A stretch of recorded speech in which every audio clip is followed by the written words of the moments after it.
जमलेल्या माझ्या तमाम महाराष्ट्रप्रेमी बांधवांनो, भगिनींनो आणि मातांनो, माझी भाषणाची सुरुवात बरोबर आहे ना रे?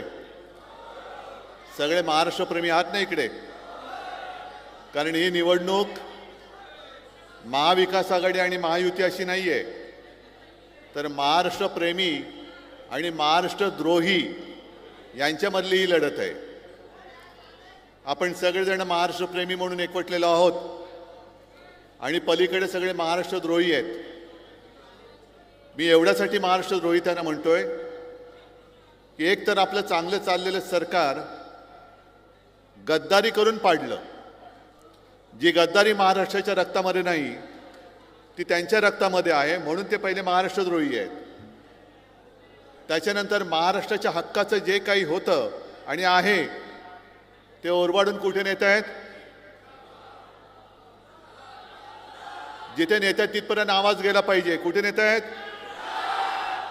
मग तुमच्या हक्काचं ओरबाडून तिकडे नेत आहेत. मग हे महाराष्ट्रप्रेमी होऊ शकतात? आणि म्हणूनच मी मैदानात उतरलेलो आहे. मला अभिमान आहे एका गोष्टीचा की महाविकास आघाडी आता एवढी मिळून मिसळून काम करते. इकडे आपलं तुपलं काही नाहीये. जे काय करतोय आपण ते महाराष्ट्राच्या हिताचं करतोय. आणि वानखेडेजी, मी तुम्हाला खास धन्यवाद देतोय. गेल्या वेळेला तसं पाहिलं तर लोकसभेची ही जागा ही सातत्याने तुम्ही शिवसेनेला देत आलात, निवडून शिवसेनेला देत आलात. ठीक आहे, 19 साली जरा गडबड झाली. गद्दाराने तिकडे आधीच वाट लावली होती. आपला चांगला असलेला बालेकिल्ला त्याला त्यांनी तडा मारला, जागा गेली. पण जेव्हा यावेळीची निवडणूक आली आणि काँग्रेसने मागणी केली, मी म्हटलं ठीक आहे, उमेदवार कोण? ते म्हणाले आमचा चांगला उमेदवार आहे. म्हटलं कोण? त्यांनी वानखेडेजी तुमचं नाव सांगितलं आणि मी एका क्षणात सांगितलं दिली. एका क्षणात सांगितलं, कारण माणूस मला माहिती आहे.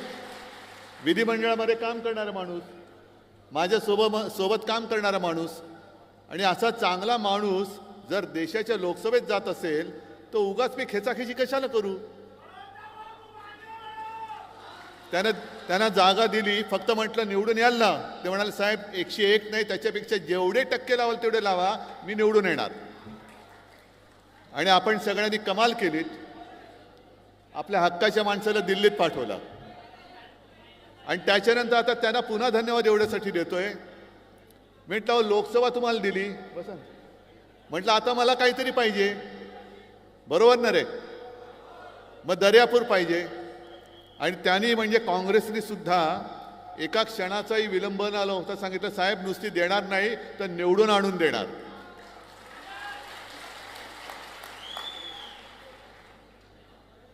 आणि एवढ्या लवकर आपण एकमेकांमध्ये मिळून मिसळून गेलो. मी खरंच तुम्हाला हात जोडून धन्यवाद सांगतोय. धन्यवाद. की आव्हान अजूनही संपलेलं नाही. लोकसभेला आपण दाखवून दिलं, महाराष्ट्राने दाखवून दिलं. म्हणजे अगदी छत्रपती शिवाजी महाराजांना अभिमान वाटेल असं कर्तृत्व महाराष्ट्राने दाखवलं. मी तर म्हणेन माजलेल्या सत्ताधाऱ्यांच्या बुडाखाली ठिणगी महाराष्ट्राने पेटवली. महाराष्ट्राने ठिणगी पेटवली. कारण एक काळ असा होता गेले 10 वर्षाचा, आपण सगळे त्यांच्यासोबत होतो. 40च्या वरती खासदार आले होते. आणखीन काय द्यायचं बाकी होतं? खासदार दिले, आमदार दिले, वरची सत्ता दिली, खालची सत्ता दिली. त्यांच्या डोक्यात हवा गेली. मग हवा काढायला नको? हे आपल्यामुळे म्हणजे सर्वसामान्य जनतेच्या आशीर्वादाने हे गॅसचे फुगे जे फुगले आणि वरती वरती आकाशात जायला लागले. टाचणी मारली, आला फुगा खाली. आता पुन्हा एकदा करून दाखवायचंय. एकदा आपण करून दाखवलं. इथले सुद्धा जे काही खासदार होते, कोणत्या बस्तीमध्ये होते, काय होते, तुम्हाला सगळं माहिती आहे. पण एका साध्या व्यक्तीने तुमच्या सगळ्यांच्या आशीर्वादाने तो जो एक गर्व होता, अहंकार होता, मी तर म्हणेन त्याला पायदळी तोडून टाकला, त्याचा सुपडा साफ करून टाकला. हेच कर्तृत्व याही वेळेला करायचंय. पुन्हा एक साधा माणूस आपण दिलेला आहे. गजाननाच्या हातामध्ये मशाल दिलेली आहे आणि समोर कोण उभा आहे? हे ज्याने आपल्याशी गद्दारी केली आहे. बघा कसा मर्दगडी आहे. आशीर्वाद पाहिजे तुमचे, मत पाहिजे तुमचं, आमदार झाला पाहिजे. बरोबर ना? ठीक.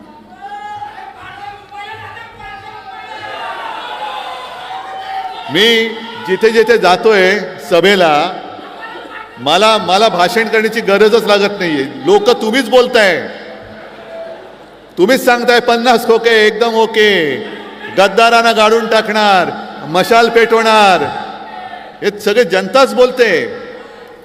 आणि खरंच आहे, गेली 2.5 वर्ष जी आपली जखम या गद्दारीने आपला जो वार केला, ती भळभळती जखम घेऊन आपण वाट बघत होतो की कधी एकदा वेळ येते आणि यांचा आम्ही सूड उगवतोय. तो दिवस आता आलेला आहे, 20 तारखेला आलेला आहे. ही गद्दारी जी त्यांनी केली ती केवळ उद्धव ठाकरेशी नाही केली, शिवसेनेशी नाही केली, ही महाराष्ट्राच्या मातीशी आणि महाराष्ट्राच्या मातेशी केलेली गद्दारी आहे.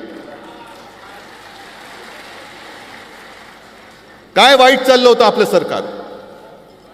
एक तर 5 वर्ष पुरी करून द्यायला पाहिजे होतं आणि 5 वर्षानंतर बोंबलायचं होतं की मी किती काय वाईट केलं होतं ते सांगायचं होतं. पण 2.5 वर्षाच्या कालखंडामध्ये जे काम आपण करत होतो, मग ते करोनाचं असेल, शेतकऱ्यांची कर्जमुक्ती आपण केली होती की नव्हती? तुम्हाला मिळाली होती की नव्हती? मिळाली ना.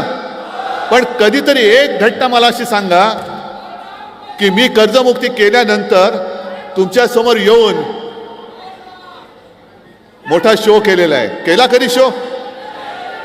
कधीच केला नाही. याचं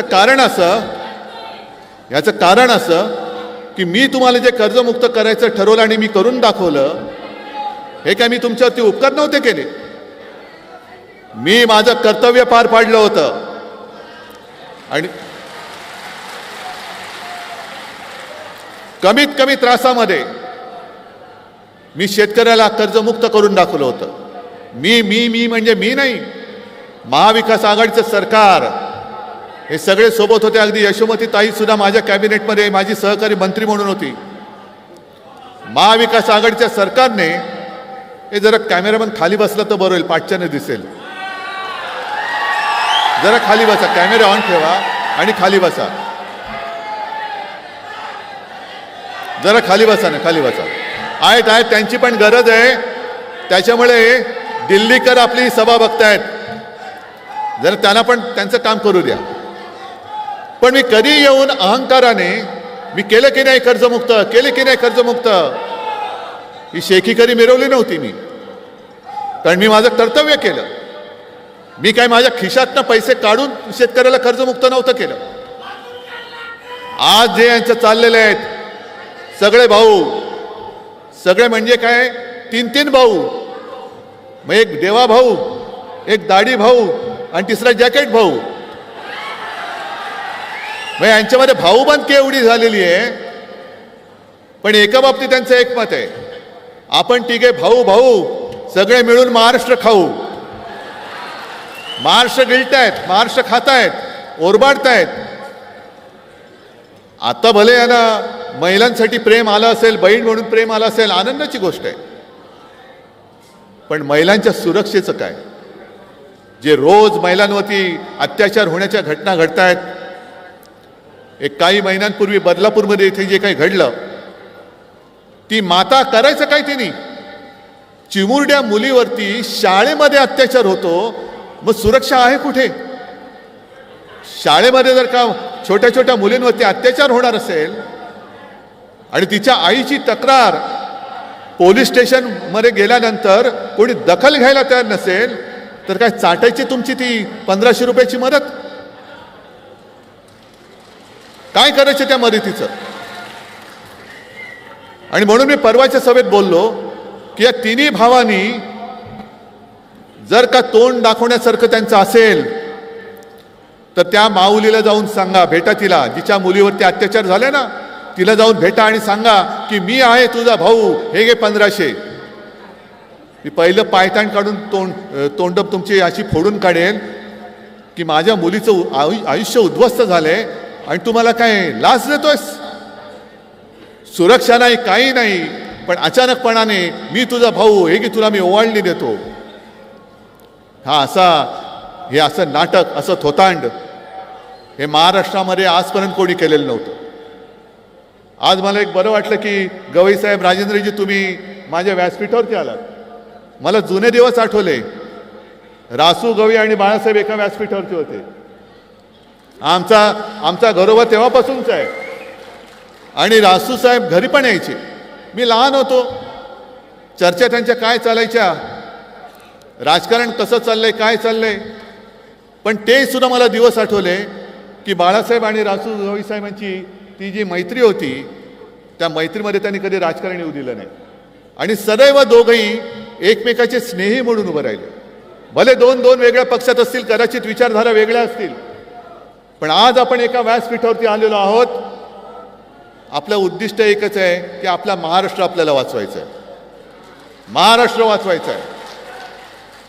आणि महाराष्ट्रामधले जे काही संस्कार हे पुसून टाकतायत, सब कुछ मोदी, आणि जी जमीन आहे ती अदानी, नाही चालणार, नाही, अजिबात नाही चालणार. आम्ही चालू देणार नाही.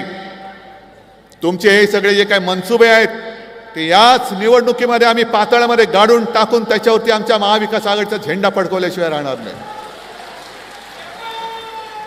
आज सगळे शेतकरी इकडे जमलेले आहेत. किती आहेत शेतकरी? सगळेच आहेत. बरं, मग मला खरं उत्तर द्यायचं. तुमच्यापैकी किती जणांना जी आपल्या सरकारने योजना सुरू केली होती, नियमित कर्ज परतफेड करणाऱ्यांना प्रोत्साहनपर 50,000 रुपये, किती जणांना मिळाले? नाही मिळाले नसतील तर असं करायला हात नका वर करू. फोटोवाले म्हणतील बघा यांना मिळाले. पीक विमा मिळाला? नुकसान भरपाई मिळाली? मग आणखीन काय? हमखास भाव, हमी भाव मिळतोय? तुमचा उत्पादनाचा खर्च वाढला की नाही वाढला?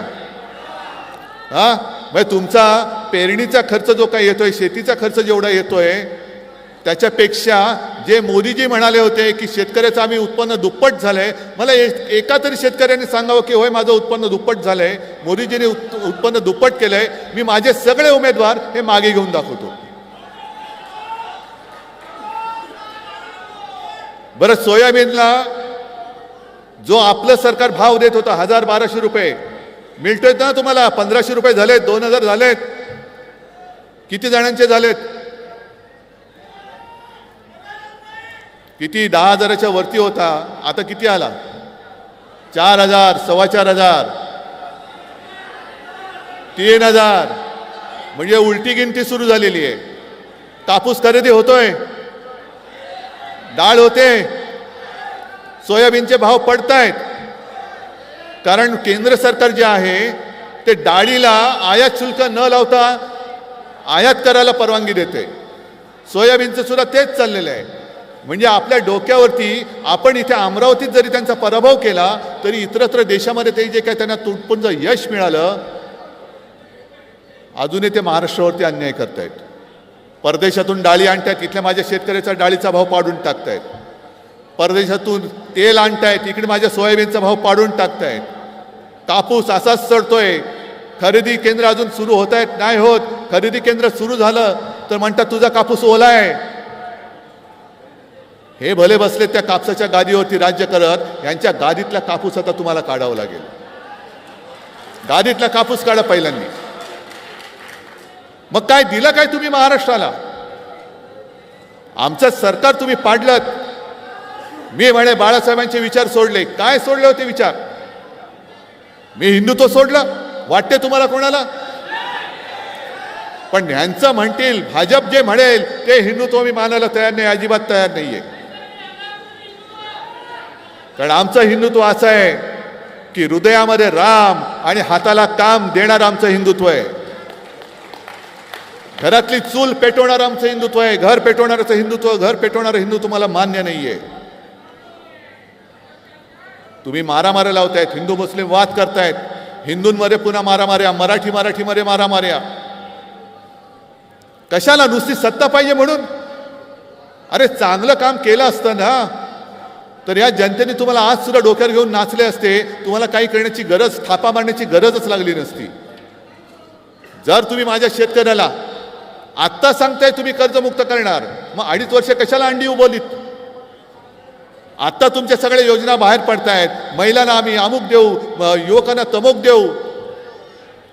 मग काल परवापासून मी जाहीर केलेलं आहे, जसं मनोहर जोशी मुख्यमंत्री असताना आपण 5 जीवनावश्यक वस्तूंचे भाव, मग त्याच्यामध्ये तेल, साखर, डाळ, तांदूळ, गहू, हे 5ही जीवनावश्यक वस्तूंचे भाव माझ्या शेतकऱ्याचं 1 रुपया सुद्धा नुकसान होऊ न देता मी त्याचे भाव स्थिर ठेवून दाखवणार आहे. शेतकऱ्याचं नुकसान होऊ देणार नाही. शेतकऱ्याला त्याचा हमी भाव असेल, नुसता हमी भाव नाही, मी तर म्हणतो त्याला हमखास भाव देऊन मी माझ्या बाकीच्या जनतेला 5 जीवनावश्यक वस्तूंचे भाव स्थिर ठेवून दाखवेन. आता काही जणांची काही स्फूर्तिस्थानं असतात, प्रेरणास्थानं असतात. मी परवा जाहीर केलं आणि मी आज तुम्हाला प्रश्न विचारतोय. आपलं सरकार आल्यानंतर मी महाराष्ट्राच्या प्रत्येक जिल्ह्यात आणि सुरतेला सुद्धा छत्रपती शिवाजी महाराजांचं मंदिर उभारणार आहे. तुम्हाला मान्य आहे की नाही? अरे हे दैवत जर का झालं नसतं तर मोदीजी तुम्ही दिल्ली बघितलीच नसती. आज हे काय थया नाचतायत, कोणाच्या जीवावर नाचताय? छत्रपती शिवाजी महाराजांचा तुम्ही ईव्हीएम सारखा उपयोग करता. निवडणुका आल्यानंतर गेल्या लोकसभेच्या आधी काय मोठे वाजत गाजत आमचे पंतप्रधान आले होते, कोकणात गेले आणि तिकडे पुतळा उभारला. म्हणजे सिंधुदुर्ग जो छत्रपती शिवाजी महाराजांनी बांधलाय, 350-400 वर्ष झाली तरी सुद्धा तसाच त्या सागरांच्या लाटेला तोंड देऊन तो सिंधुदुर्ग. आणि मग यांनी घाईघाईने तो नौदल दिन साजरा केला, एक पुतळा उभा केला आपला छत्रपती शिवाजी महाराजांचा. 8 महिन्याच्या आत तो पुतळा कोसळून पडला. 8 महिन्यात आमच्या दैवताचा पुतळा पडतो. पण केवळ आणि केवळ निवडणुका लोकसभेच्या तोंडावर होत्या म्हणून आम्ही छत्रपती शिवाजी महाराजांचे भक्त आहोत, आम्हाला मतं द्या म्हणून तुम्ही ते नाटक केलं. अशुभ हाताने उभारलेला पुतळा महाराजांना सुद्धा ते सहन नाही झालं. पण तुम्ही नालायकांनो त्या पुतळ्यामध्ये सुद्धा पैसे खाल्लेत, भ्रष्टाचार केला आणि माझ्या दैवताचा पुतळा पडला तरी तुम्हाला त्याची किंमत नाहीये. या वाक्याला आणि या शब्दाला सुद्धा गेल्या निवडणुकीत निवडणूक आयोगाने माझ्यावरती आक्षेप घेतला होता. जय भवानी बोलायचं नाही, जय शिवाजी बोलायचं नाही. मग काय तुमच्या त्या बोगस लोकांच्या नेत्यांच्या नावाला आम्ही जय जयकार करायचा? आम्ही जय शिवाजी बोलणार, जय शिवराय बोलणार, जय भवानी बोलणार, जय भीम बोलणार. कारण ही सगळी आमचे दैवत आहेत. शाहू फुले आंबेडकर, छत्रपती शिवाजी महाराज यांनी केवळ महाराष्ट्राला नव्हे तर देशाला एक दिशा दिली. पण मी शिवाजी महाराजांचं मंदिर प्रत्येक जिल्ह्यात उभारणार, अगदी सुरतला सुद्धा उभारणार म्हटल्यानंतर देवेंद्र फडणवीसांनी मला आव्हान दिलं. आव्हान माहितीये का? आव्हान दिलं, आव्हान माहितीये का काय? मुंब्र्यात ह्यांचं मंदिर बांधून दाखवा. अरे मुंब्रा आमचाच आहे काय? पाकिस्तानात आहे मुंब्रा? मुंब्र्याच्या प्रवेशद्वारावरती छत्रपती शिवाजी महाराजांचा, जिजाऊचा, तुकाराम महाराजांचा, सावित्रीबाई फुलेंचा पुतळा आहेच. पण देवेंद्र फडणवीसांना मला सांगायचंय की जसं मोदींनी आपल्या नवीन पटनायकांना सांगितलं होतं की जिल्हे की राजधानी बताओ, मला कळलंच नाही, मी मुख्यमंत्री होतो पण जिल्ह्याला राजधानी असते. तसं फडणवीसांना माहिती नाही की मुंब्रा हे ठाणेमध्ये येतं आणि त्या ठाणे जिल्ह्यामधला एक गद्दार तुम्ही मुख्यमंत्री म्हणून तुमच्या डोक्यावरती बसवला. त्याच्या जिल्ह्यात जर छत्रपती शिवाजी महाराजांचं मंदिर तुम्ही नसाल बांधू शकत तर मी बांधून दाखवतो. आणि गद्दाराच्या हातातनं ते मंदिर होऊ पण शकत नाही. पण महाराजांचं मंदिर उभारतो म्हटल्यानंतर काय अंगाची लाईलाई झाली, तीळपापड झाला. महाराजांचं मंदिर बांधणार म्हणजे काय होणार? मग दुसरा प्रश्न मी त्यांना विचारतो की तो राजकोटला जो पुतळा तुम्ही उभारला होतात, वाऱ्यामुळे पडला. आमच्या मुख्यमंत्र्याची दाढी नाही हलत वाऱ्यानी. हा, दुसऱ्या जॅकेटवाल्या भाऊचं जॅकेट नाही हलत. देवेंद्र भाऊंचं काहीच हलणं शक्य नाही. पण मग दुसरा प्रश्न त्यांना मी विचारतो की पुतळा पडल्यानंतर, दुर्दैवी दुर्घटना घडल्यानंतर ठीक आहे, अजितदादांनी माफी मागितली, अगदी मोदींनी सुद्धा बडे बडे जसं धमकी देतात तशी गुरमीमध्ये माफी मागितली. पण देवेंद्र फडणवीसांनी अजूनही माफी का मागितली नाही? महाराजांचा पुतळा पडल्यानंतर या प्रश्नाचं उत्तर देवेंद्र फडणवीस तुम्ही पहिलं द्या. काय वाटेल ते बोलायचं? हे असं राजकारण तर चालूच राहील. पण आज मी सकाळी, जसं परवापासून मी सुरुवात केली तसं आजपासून मी एक नवीन सुरुवात केलेली आहे. हा एक वचननामा खिशात ठेवील असा, त्याचं प्रकाशन मी केलं आणि मग मी तुमच्यासमोर आलो. म्हणून मला यायला थोडा उशीर झाला. काल महाविकास आघाडीच्या पंचसूत्रीचं प्रकाशन झालं, जनतेच्या चरणी आम्ही ते सादर केलं. पण मला असं वाटलं की महाविकास आघाडीचा वचननामा जो आहे, जाहीरनामा जो आहे, त्यातल्या काही गोष्टी आणि अधिक आपल्याला काही गोष्टी वाटतात, ह्या माझ्या जनतेला आपण का द्यायच्या नाहीत? आणि म्हणून जो महाराष्ट्र आता हे लाचार करायला निघालेले आहेत, एक तर महाराष्ट्राला भिके कंगाल करायला निघालेले आहेत. काय त्यांची एक घोषणा आहे, बटेंगे तो कटेंगे. अरे बघतो ना कोण काटेंगे, कोण येते काटायला बघतो मी. पण भाजपचा जो काय अजेंडा आहे कि बटेंगे आणि कटेंगे नहीं, हम महाराष्ट्र को लूटेंगे और हमारे दोस्तों को बांटेंगे. हम बांटने नहीं देंगे, हम लूटने नहीं देंगे. आम्ही तुम्हाला आम्हाला तोडायला देणार, आम्ही तुटू देणार नाही, आम्ही लुटू देणार नाही. माझा महाराष्ट्र, मी स्वावलंबी महाराष्ट्र आणि सर्वोत्तम महाराष्ट्र करून दाखवल्याशिवाय राहणार नाही, ही शपथ घेऊन मी मैदानात उतरलेलो आहे. आता एवढंसं जे आहे हे कागदावरती काही छापलेलं नाही, ही माझी वचनं आहेत. आणि त्याला मी मुद्दामून असं म्हटलेलं आहे की कुटुंब प्रमुखाचा वचननामा, तुम्ही मला जे काही कुटुंब प्रमुख मानता, करोनामध्ये तुम्ही मला जी साथ सोबत दिली म्हणून आपण महाराष्ट्र वाचवला. मोदीजींमुळे किंवा फडणवीसांमुळे महाराष्ट्र नाही वाचला, आपल्यामुळे महाराष्ट्र वाचलेला आहे करोनामध्ये. आणि म्हणून मी एक कुटुंब प्रमुख, कारण महाराष्ट्र हे माझं कुटुंब आहे. महाराष्ट्राचं कुटुंब ही माझी जबाबदारी आहे आणि ती एकदा मी घेऊन दाखवले. यापुढे सुद्धा तुमच्या आशीर्वादाने केवळ मुख्यमंत्री म्हणून नाही, तर महाराष्ट्रासाठी हिताचं जे जे करणं गरजेचं असेल ते मी केल्याशिवाय राहणार नाही, ही शपथ घेऊन मी मैदानात उतरलेलो आहे. मग याच्यात काही गोष्टी आहेत आणि त्याच्या पाठी आहे एक नवीन टेक्नॉलॉजी आहे, QR कोड. याच्यावरती तुम्ही स्कॅन केलं तर आपला वचननामा जो आहे सविस्तर तुम्हाला वाचायला मिळेल. पण 5 जीवनावश्यक वस्तूंचे भाव जे मी म्हटलं मी स्थिर ठेवणार. छत्रपती शिवाजी महाराजांचं मंदिर मी प्रत्येक जिल्ह्यात बांधणार. त्याचप्रमाणे मुलींना जे शिक्षण मिळते मोफत, तसंच मी माझ्या महाराष्ट्राच्या मुलांना सुद्धा मोफत शिक्षण देणार. याला कारण आहे, कारण इकडे माता भगिनी बसल्यात, इकडे सगळे वडीलधारी मंडळी बसल्यात. सरकारने किती पैसे देवत, पण जेव्हा स्वतःचा मुलगा, स्वतःची मुलगी शिकून कष्ट करून एक रुपया जरी आपल्या आई वडिलांच्या हातात देते ना, स्वकष्टाची कमाई, त्यावेळेला त्या आई वडिलांना स्वर्गापेक्षाही जास्त मोठं सुख आपल्याला लाभल्याशिवाय वाटतं. माझ्या मुलांना, माझ्या मुलींना, महाराष्ट्राच्या मुलांना, माझ्या महाराष्ट्रातल्या मुलींना स्वतःच्या पायावर उभं करण्यासाठी जे शिक्षण आज मुलींना मोफत मिळतंय, ते सगळं शिक्षण मी मुलांना अगदी उच्च तंत्र शिक्षणापर्यंत सुद्धा मी त्यांना मोफत करून दाखवल्याशिवाय राहणार नाही.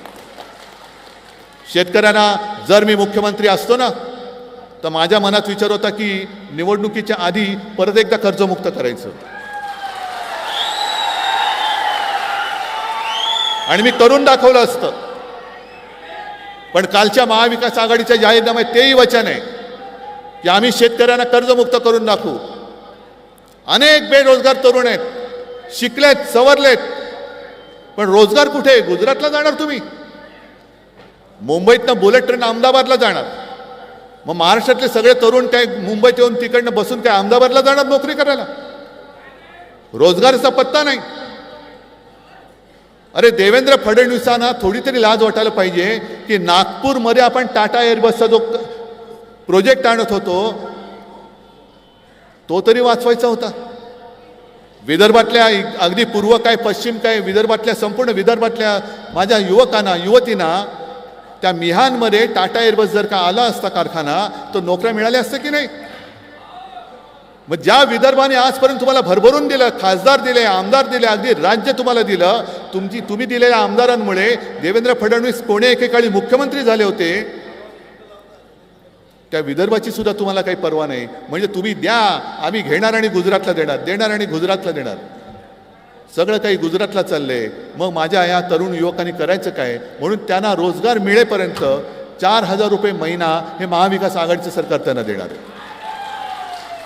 महिलांना सुद्धा जी काही योजना सुरू आहे, हे म्हणे आता टीव्हीवरती जाहिराती सुरू आहेत, अरे सरकार बदललं तर आपली योजना बंद होईल. म्हणजे यांच्या मनात पक्का आहे की यांचं सरकार बदलते आणि ते आम्ही बदलणारच. सरकार बदललं तर योजना बंद होईल. बंद नाही होणार. तुमचे 2,000 रुपये वगैरे त्याच्यापेक्षा जास्त 3,000 रुपये आम्ही महिलांना देणार आहोत. सरकारी कर्मचाऱ्यांना जुनी पेन्शन योजना जी त्यांची मागणी आहे ती आम्ही लागू करणार आहोत. अशा अंगणवाडी महिला ज्या आहेत ज्यांनी खूप मोठं काम कोरोनाच्या काळात केलं त्यांचं मानधन आम्ही वाढवणार आहोत. अशा कितीतरी गोष्टी आहेत.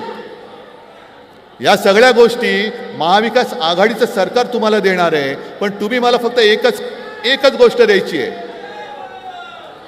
देणार आहात तुम्ही? या सगळ्या गोष्टी याच्यात आहेत. एवढ्या सगळ्या गोष्टी महाविकास आघाडीचं सरकार तुम्हाला देणार आहे. पण तुमच्याकडनं मला एकच गोष्ट पाहिजे. देणार आहात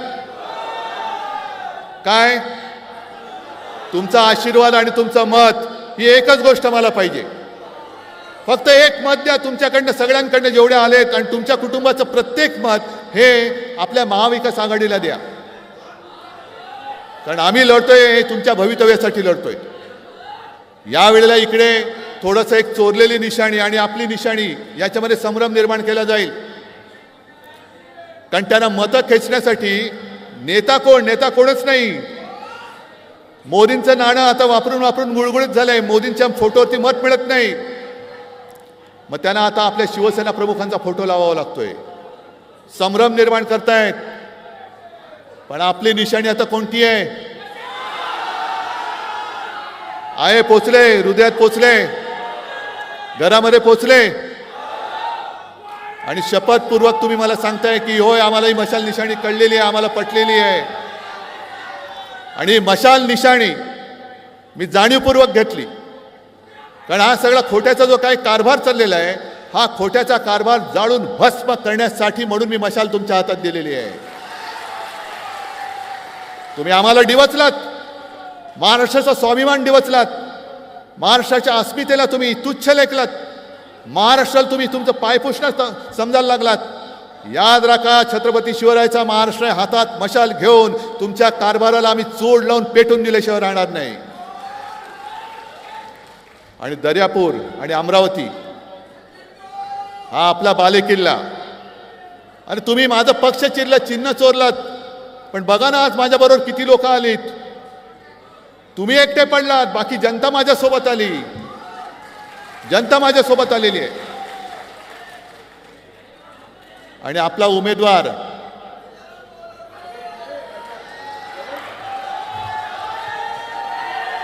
आहे ना पसंत आहे की नाही? मग समोरच्या गद्दाराला तडीपार करायचा.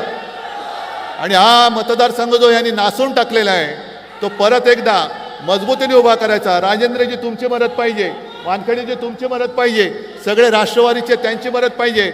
आणि सगळ्यात मोठं म्हणजे तुमचे आशीर्वाद मला पाहिजेत. ते आशीर्वाद मी मागायला आलेलो आहे.